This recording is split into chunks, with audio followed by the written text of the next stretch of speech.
ലോകയുടെ വലിയ വിജയത്തിനു ശേഷം സിനിമയിൽ നിന്ന് വിരമിച്ചാലോ എന്ന് ആലോചിച്ചെന്ന് നടി കല്യാണി പ്രിയദർശൻ.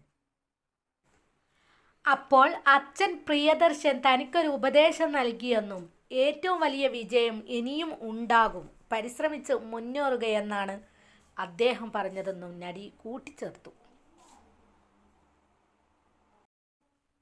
ലോകയുടെ UK സക്സസ് ഇവന്റിലാണ് കല്യാണി പ്രിയദർശൻ ഇക്കാര്യം പറഞ്ഞത്. ലോകയ്ക്ക് ശേഷം സിനിമ മതിയാക്കിയാലോ എന്ന് ചിന്തിച്ചു.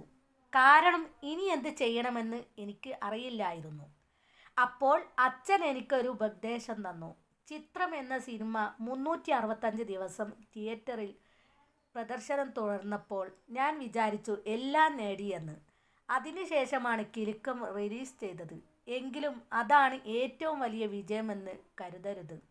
പരിശ്രമിച്ച് മുന്നേറിക്കൊണ്ടിരിക്കുക. അച്ഛൻ്റെ ആ വാക്കുകൾ തനിക്ക് വലിയ പ്രചോദനം നൽകിയെന്ന് കല്യാണി പറഞ്ഞു.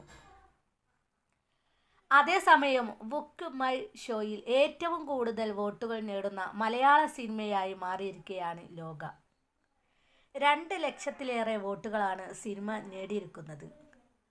പോസ്റ്റർ പങ്കുവെച്ചുകൊണ്ട് സിനിമയുടെ നിർമ്മാതാക്കൾ തന്നെയാണ് ഇക്കാര്യം അറിയിച്ചിരിക്കുന്നത്. സൗത്ത് ഇന്ത്യയിൽ ആദ്യമായി ഒരു നായിക കേന്ദ്ര കഥാപാത്രമായി എത്തി 100 കോടി നേടി എന്ന നേട്ടവും കല്യാണി ലോകയിലൂടെ സ്വന്തമാക്കിയിരിക്കുന്നു. ബുക്ക് മൈ ഷോയിൽ മലയാള സിനിമയുടെ ചരിത്രത്തിൽ തന്നെ ആദ്യമായി 2 മില്യൺ ടിക്കറ്റുകൾ വിറ്റുപോയ ചിത്രമെന്ന റെക്കോർഡും ലോക സ്വന്തമാക്കിയിട്ടുണ്ട്.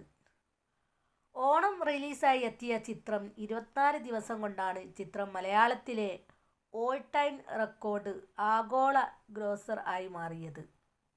5 ഭാഗങ്ങൾ ഉള്ള ഒരു വമ്പൻ ഫാന്റസി സിനിമാറ്റിക് യൂണിവേഴ്സിലെ ആദ്യ ഭാഗമായി എത്തിയ ഈ ബിഗ് ബഡ്ജറ്റ് ചിത്രത്തിൽ ചന്തു സെലികുമാർ, അരുൺ കുര്യൻ, ശരത് സഭ, നിശാന്ത് സാഗർ, വിജയരാഘവൻ എന്നിവരും തിളങ്ങിയിട്ടുണ്ട്.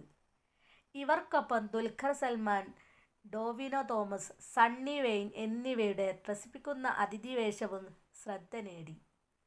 ചിത്രത്തിൻ്റെ 2ാം ഭാഗം പ്രഖ്യാപിച്ചുകൊണ്ടുള്ള ടീസർ കഴിഞ്ഞ ദിവസം അണിയറ പ്രവർത്തകർ പുറത്തുവിട്ടിരുന്നു.